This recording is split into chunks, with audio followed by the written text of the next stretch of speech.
Hello दोस्तों, कैसे हैं आप। आज मैं फिर आपका होस्ट अंकुर कुमार चैनी आज आपको ले जाऊँ आपके अपने यूट्यूब चैनल रिकॉर्डिंग सेंटर में। जैसा कि आपको ने देख ही लिया होगा, जो आज हम वीडियो का टॉपिक होने वाला वो होने वाला एक एफिंक या एफिंक जावास्क्रिप्ट कह सकते हैं आप। तो उसकी ज़रूरत हमें क्यों होती है नोड जेएस में। जैसा कि आप जानते हैं, अभी तक के हमने जितने भी वीडियो बनाई है नोड जेएस ट्यूटोरियल वीडियो है।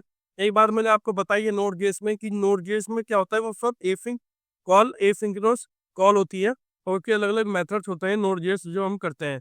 आज हम यहाँ स्पेसिफिकली बात करेंगे जावास्क्रिप्ट के बारे में कि जावास्क्रिप्ट की कुछ फीचर्स के बारे में कि वो कैसे सिंगल थ्रेडेड होती है, इफ हम कैसे उसे शो कर सकते हैं।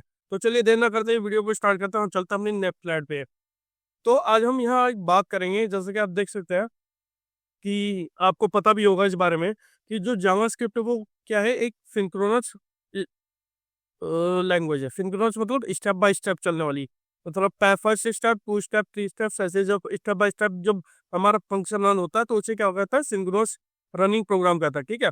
और इसमें एक फीचर इसका ये है कि जावास्क्रिप्ट का फीचर ये है कि सिंक्रोनस है, स्टेप बाय स्टेप चलती है, ब्लॉकिंग है, ब्लॉक कर देती है, और सिंगल थ्रेडेड है, मतलब सिंगल एक रनिंग टास्क में चलती है। ठीक है। तो पहले हम ये समझ लेते हैं पहले कि जावास्क्रिप्ट जो है सिंक्रोनस में क्या है।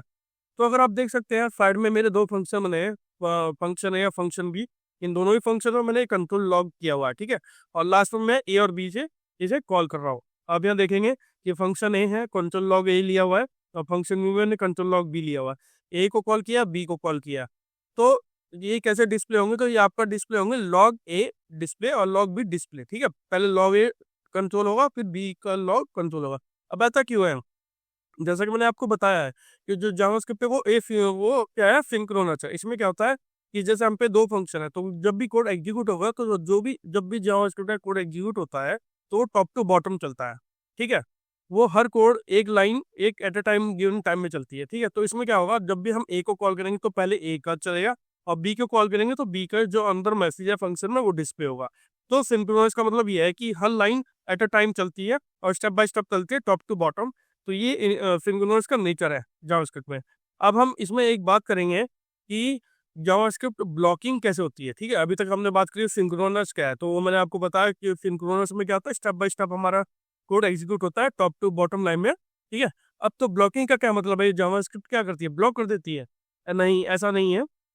एक्चुअली क्या है कि जब हम हमारा जो कोड चलता है स्टेप बाय स्टेप, मान लीजिए फंक्शन ए में आपने कोई एपीआई कॉल दी है, फंक्शन बी में कंट्रोल मैसेज किया हुआ। ठीक है।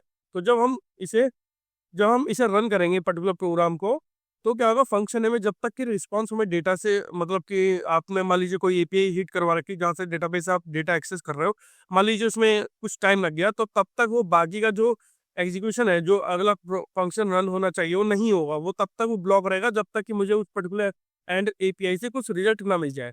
ठीक है। भले ही चाहे उसमें कितना ही टाइम लग जाए, वो जब तक पूरा नहीं होगा आपका नेक्स्ट फंक्शन कंप्लीट नहीं होगा। तो यही मैंने वो चीज़ बता रखी है।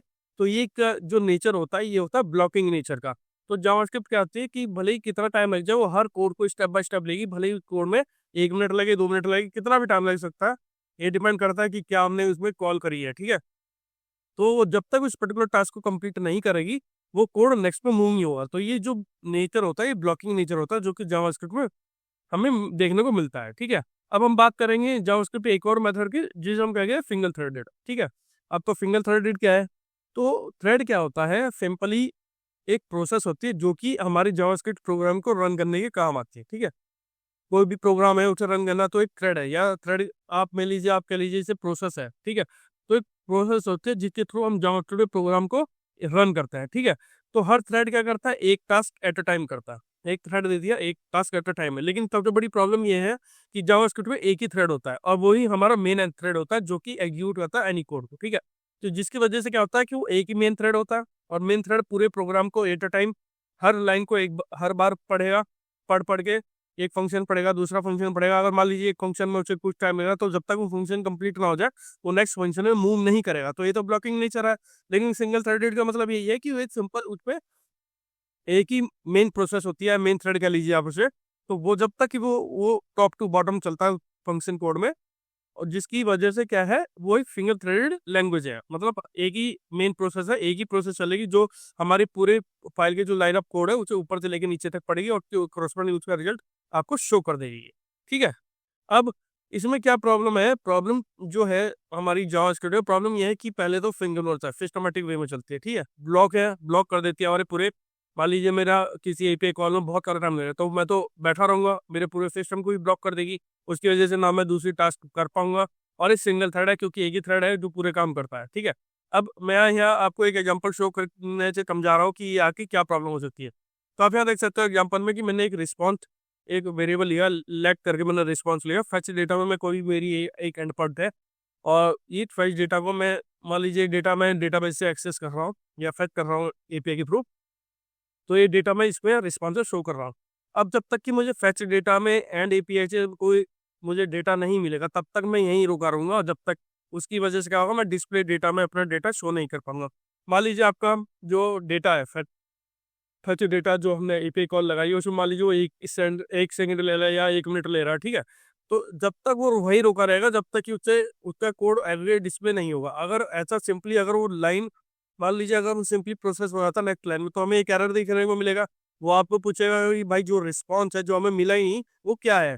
तो वो ऐसे काम, ऐसे वो हमें डेटा मिलेगा ही नहीं, हमें क्या मिलेगा, एरर देखने को मिलेगा, क्योंकि हमें डेटा मिला ही नहीं। तो डेटा मिलेगा जब तो हम डिस्प्ले करेंगे, लेकिन हम पे तो डेटा आया नहीं, हमने आगे मूव कर दिया कोड को। तो ये प्रॉब्लम इसमें ऐसे आपको ब्लॉकिंग नेचर की वजह से देखने को मिलेगी, ठीक है। अब क्या है इसमें, तो इसके लिए आपने देखा कि हमारे पास जो जावास्क्रिप्ट का जो फीचर है, जैसे सिंक्रोनस है, ब्लॉकिंग है, या सिंगल थ्रेडेड है, तो ये जो फीचर्स है ना जावास्क्रिप्ट, ये हमें इसमें काम नहीं करेंगे, अकेली जावास्क्रिप्ट इसमें काम नहीं करेगी। तो उस केस में हमें कुछ और अदर चाहिए होगा, ठीक है। तो हमें कुछ ऐसा चाहिए होगा कि जो कि जावास्क्रिप्ट के बाहर काम करे, और हमें एसिंक कोड लिखने में मदद करे, ठीक है। मान लीजिए कोई बैकएंड है, तो बैकएंड में सॉरी, कोई ऐसा है जैसे फ्रंट एंड है, फ्रंट एंड में तो आपकी ब्राउजर है, आपकी कोई भी एप्लीकेशन हो सकती है, चाहे वो एंगुलर में बनी हो, चाहे वो नेक्स्ट में बनी हो, चाहे वो रिएक्ट में बनी हो, वो किसी में भी हो सकती है। लेकिन बैकएंड में क्या करता है, वह हम नोड का यूज करता है, ठीक है। अब वेब ब्राउजर नोड क्या करता है, उनके डिफरेंट फंक्शन होते हैं, डिफाइन करता है फंक्शन और एपीआई कॉल को रजिस्टर करते हैं, तो फॉर दैट कि मतलब वो सिंक्रोनसली एग्जीक्यूट ना हो, ठीक है।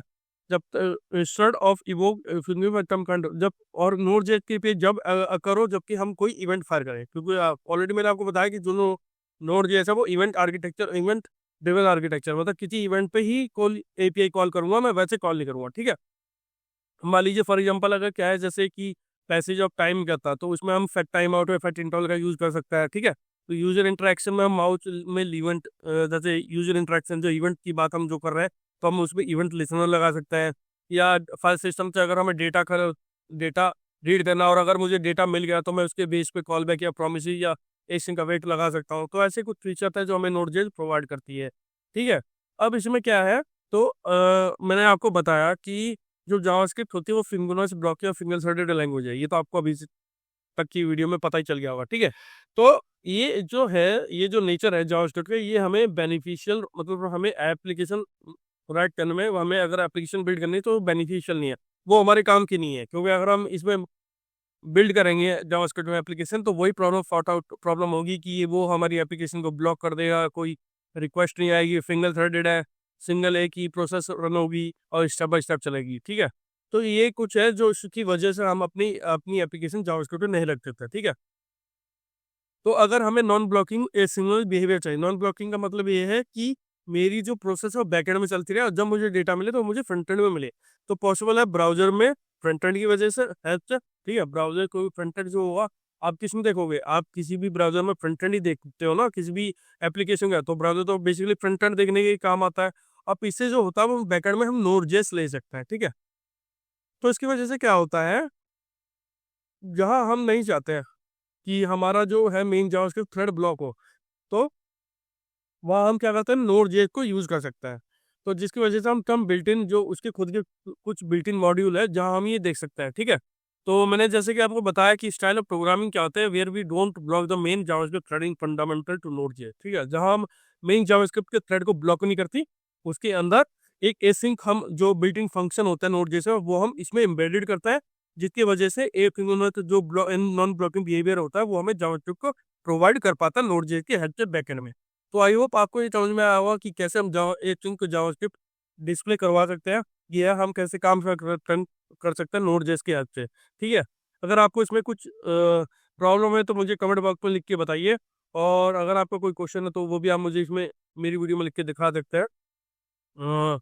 तो अगर आपको वीडियो अच्छी लगे तो प्लीज़ मेरे चैनल को लाइक कीजिए, सब्सक्राइब कीजिए। Thank you.